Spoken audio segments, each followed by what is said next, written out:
यानंतर एक ब्रेकिंग बातमी बघणार आहोत। उस्मानाबादमध्ये शिवसेनेनं ओमराजे निंबाळकरांना उमेदवारी जाहीर केल्यानंतर रवींद्र गायकवाड यांच्या कार्यकर्त्यांमध्ये प्रचंड नाराजी असल्याचं पाहायला मिळतं आणि नाराज सगळे कार्यकर्ते मुंबईमध्ये आज शिवाजी पार्कात कार्यकर्त्यांचं आंदोलन होणार आहे आणि या सगळ्या पार्श्वभूमीवर शिवाजी पार्क परिसरामध्ये मोठा पोलीस बंदोबस्त तैनात करण्यात आलेला आहे। अधिक माहिती घेऊयात अक्षय कुडकेलवार आपले प्रतिनिधी शिवाजी पार्कातून थेट आपल्या सोबत आहेत।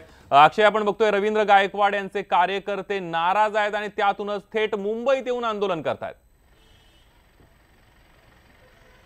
संदीप, आपण बघितलं काल शिवसेनेने 21 खासदारांची उमेदवारी जाहीर केली 21 लोकसभा मतदारसंघामध्ये आणि 18 विद्यमान खासदार होते, त्यापैकी 17 जणांची उमेदवारी कायम ठेवली आणि एक जे होते उस्मानाबादचे खासदार रवींद्र गायकवाड यांची उमेदवारी या ठिकाणी जाहीर नाही केली आणि त्यामुळे त्यांच्या समर्थकांनी आज या ठिकाणी आंदोलन करू अशा प्रकारचा प्रयत्न त्यांच्या समर्थकांनी केला होता। आणि आता बघतोय आपण शिवाजी पार्क पोलिसांनी या ठिकाणी बंदोबस्त करण्यात आला होता आणि शिवाजी पार्क पोलीस स्थानकाकडनं या संपूर्ण जे रवींद्र गायकवाड यांचे कार्यकर्ते आहेत, समर्थक आहे, जे शिवाजी पार्कच्या बाळासाहेब ठाकरे स्मारक परिसरामध्ये आले होते, यांची धरपकड करण्यात आली आहे आणि त्यांच्यावरती कारवाई सुद्धा पोलिसांकडनं केली जात आहे। मात्र माहिती अशी मिळते की हे जे साधारण 8 ते 10 कार्यकर्ते सध्या आले होते, उस्मानाबादचे समर्थक होते खासदार रवींद्र गायकवाड यांचे आणि यानंतरही अनेक कार्यकर्ते आज दिवसभरात येतील आणि या ठिकाणी बाळासाहेब ठाकरे यांच्या स्मृतीला वंदन करून या ठिकाणी आपला एकंदरीत जे नाराजी आहे, ही नाराजी आणि क्लेश, रवींद्र गायकवाड हे शिवसैनिक होते आणि यांना उमेदवारी मिळाली नाही याचा क्लेश या ठिकाणी या कार्यकर्त्यांकडनं आंदोलनाच्या माध्यमातून शिवाजी पार्क येथे हे करण्यात येणार आहे। आपण बघतोय रवींद्र गायकवाड यांचे उस्मानाबादवरनं आलेले सगळे समर्थक आहेत। आणि सर, कुठनं आलात तुम्ही आणि एकंदरीत तुमच्या खासदारांना उमेदवारी दिली नाही आणि पोलिसांची वागणूक काय सांगाल? तसं का नाही, आम्ही बाळासाहेबांचं दर्शन घ्यायला आलतो आणि चाललो होतो, पोलिसांनी आम्हाला चालले गाडीत, आता काय करायचं काय माहिती। आणि तुम्ही योगायोग म्हणायचं का उस्मानाबादचे आहे म्हणून असं केलं? उस्मानाचे म्हणून आम्हाला चालले तिकडं पोलीस स्टेशनला। सर, तुम्ही सांगा कुठनं आलात आणि एकंदरीत या ठिकाणी पोलिसांनी ताब्यात घेतलंय, तुमच्या खासदारांना उमेदवारी दिली नाही यासाठी आंदोलन केलं जाणार असं कल्पना होती पोलिसांना? आम्ही फक्त साहेबांच्या समाधीचं दर्शन घेऊन आम्ही मातोश्रीला जाणार होतो, आम्ही उद्धव साहेबांना बोलणार होतो।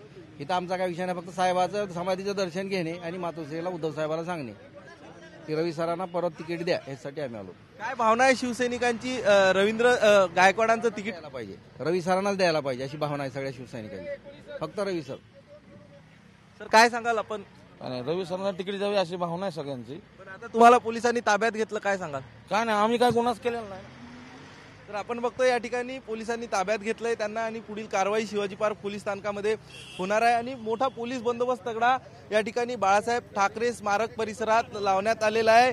कुठतरी काही कार्यकर्ते पोलीस कारवाईच्या भीतीने सांगत जरी नसले तरीही या ठिकाणी मूक आंदोलनाचा प्रयत्न या कार्यकर्त्यांच्या माध्यमातून केला जाणार होता आणि यासाठी पोलिसांनी आधी चोख बंदोबस्त लावून ठेवला होता आणि पोलीस चोख आपण बघतोय अतिरिक्त पोलिसांचा ताफा या ठिकाणी शिवाजी पार्कात सकाळपासून होता आणि काही कार्यकर्त्यांची धरपकड पोलिसांकडनं केली जात आहे। कुठल्याही पद्धतीत निवडणुकीत कायदा आणि सुव्यवस्थेचा प्रश्न निर्माण होऊ नये यासाठी पोलीस सुद्धा सतर्क होते आणि एकंदरीत काय तर आपण बघतोय शिवसेनेमध्ये आता नाराजी जी आहे शिवसेनेमधली ही पुढे येताना आपल्याला बघायला मिळते।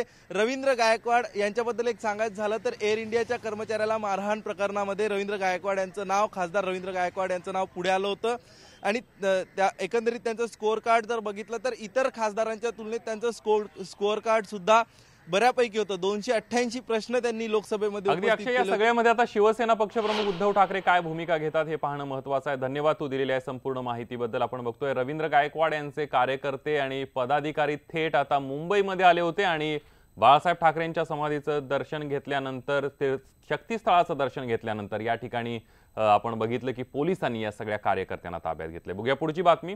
लोकसभा निवडणुकीसाठी भाजप प्रचाराचा नारळ फोडणार आहे। देशभरामध्ये 500 ठिकाणी भाजपनं विजय संकल्प रॅलीचं आयोजन केलं आहे। आज आणि उद्या 26 तारखेला भाजप देशभर विजय संकल्प रॅली काढणार आहे।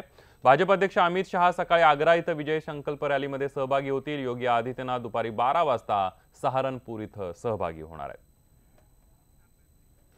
ब्रेकनंतर बातमी आहे पुण्यातल्या वडाची वाडी इथं पुष्कराज धनवडे या 2 वर्षांच्या मुलाचं अपहरण करण्यात आलं होतं। या मुलाच्या सुटकेसाठी पुणे पोलिसांच्या विविध पथकांकडून शोध सुरू होता। यानंतर अपहरणकर्त्यांनी पुष्कराजला वडाच्या वाडी परिसरामध्ये सोडून पळ काढलाय। पोलिसांकडून या अपहरणकर्त्यांचा शोध सुरू करण्यात आलाय।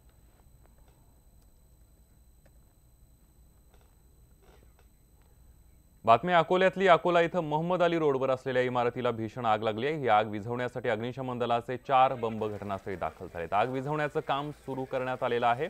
शॉर्ट सर्किटमुळे आग लागल्याचा प्राथमिक अंदाज आहे।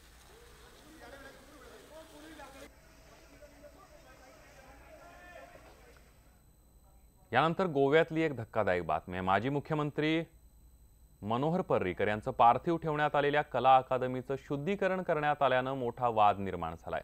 ही कृती म्हणजे पर्रीकर यांच्या स्मृतीचा उपमर्द आहे अशा संतप्त प्रतिक्रिया उमटतायत। काही ब्राह्मणांनी गोमूत्र शिंपडल्यानंतर संकुल पवित्र झाल्याचं जाहीर केलं। यावेळेला कला अकादमीचे सदस्य सचिव गुरुदास पिरळणकर सुद्धा ब्राह्मणांसोबत उपस्थित होते। या संदर्भात कला अकादमीचे अध्यक्ष आणि कला संस्कृती मंत्री गोविंद गावडे यांनी घटनेच्या चौकशीचे आदेश दिलेत।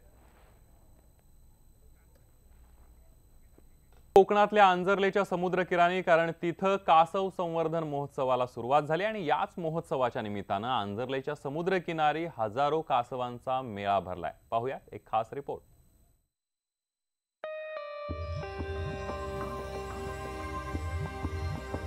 लहानपणी ससा कासवाच्या गोष्टीतून बालपणाचा सोबती झालेला प्राणी। याच मुठी एवढ्या आकाराच्या कासवांना बघण्यासाठी रत्नागिरीतल्या आंजर्लेचा समुद्र किनारा फुलून गेला होता। अंड्यामधून बाहेर येताना पिलांनी हळूहळू डोळे उघडले, आपले इवलेसे पाय हळूच बाहेर काढले आणि मग ते दुडुदुडू धावू लागलं। पिलांच्या जन्माचा हा उत्सव बघणं म्हणजे निसर्गाचा एक अद्भुत चमत्कार असल्याचं सुख असतं।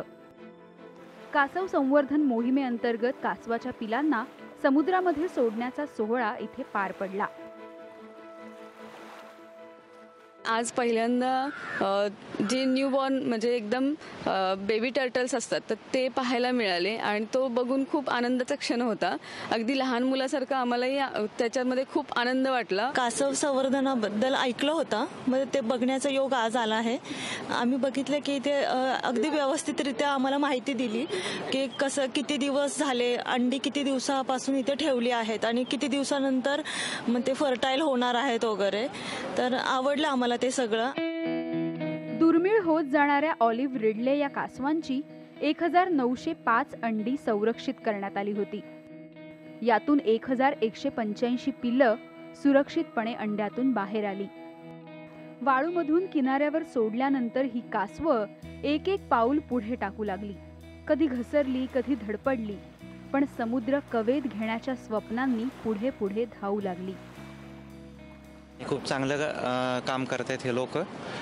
त्यांनी बेसिकली गावकऱ्यांना ह्याच्यामध्ये सामावून घेतल्यामुळे गावकऱ्यांचा ग्रामपंचायतीचा पाठिंबा मिळाल्यामुळे अतिशय चांगलं कासव संवर्धनाचं काम इथे चालू आहे। इतके दिवस सांभाळल्यानंतर या पिलांना महाकाय समुद्रामध्ये सोडताना मन गलबलून येतं खरं, मात्र चिमुकल्या पिलांच्या या पाऊलखुणा आपल्यालाही बळ देऊन जातात आणि प्रकाशाच्या दिशेनं धावण्याचं सामर्थ्य। शिवाजी गोरेसह bureau report, news 18 Lokmat, Dapoli.